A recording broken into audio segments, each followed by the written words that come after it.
ರಾಜ್ಯದಲ್ಲೂ ಕೂಡ ಜನರು ಇವತ್ತು ಆಕ್ರೋಶವನ್ನು ವ್ಯಕ್ತಪಡಿಸ್ತಾ ಇದ್ದಾರೆ. ರಾಜ್ಯದ ಪರಿಸ್ಥಿತಿನೂ ಕೂಡ ವಿಭಿನ್ನವಾಗಿಲ್ಲ. ರಸ್ತೆಗಳು ಸಂಪೂರ್ಣವಾಗಿ ಹಾಳಾಗಿರುವಂತದ್ದು.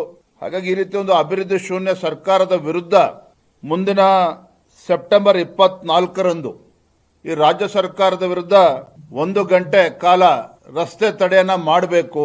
ಭ್ರಷ್ಟಾಚಾರದಲ್ಲಿ ನಿರತ, ಅಭಿವೃದ್ಧಿ ಮರೆತ, ರಸ್ತೆ ಗುಂಡಿ ಮುಚ್ಚದ ಕಾಂಗ್ರೆಸ್ ಸರ್ಕಾರದ ವಿರುದ್ಧ ಸೆಪ್ಟೆಂಬರ್ 24ರಂದು ರಸ್ತೆ ತಡೆಯನ್ನ ನಾವೀಗಾಗಲೇ ತೀರ್ಮಾನ ಮಾಡಿದ್ದೇವೆ.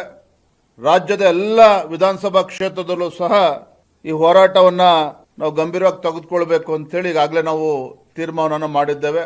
ಮುಂದಿನ ದಿನಗಳಲ್ಲೂ ಕೂಡ ಈ ಸರ್ಕಾರದ ವಿರುದ್ಧ ಏನು ಈ ರಾಜ್ಯ ಕಾಂಗ್ರೆಸ್ ಸರ್ಕಾರ ಜನ ವಿರೋಧಿ, ಬಡವರ ವಿರೋಧಿ, ರೈತ ವಿರೋಧಿ ಮತ್ತು ಅಭಿವೃದ್ಧಿ ಶೂನ್ಯ ಕಾಂಗ್ರೆಸ್ ಸರ್ಕಾರದ ವಿರುದ್ಧ ನಾವು ನಿರಂತರವಾಗಿ ಹೋರಾಟಗಳನ್ನು ಮಾಡಬೇಕು ಅನ್ನೋ ಒಂದು ತೀರ್ಮಾನವನ್ನು ನಾವು ತೆಗೆದುಕೊಂಡಿದ್ದೇವೆ.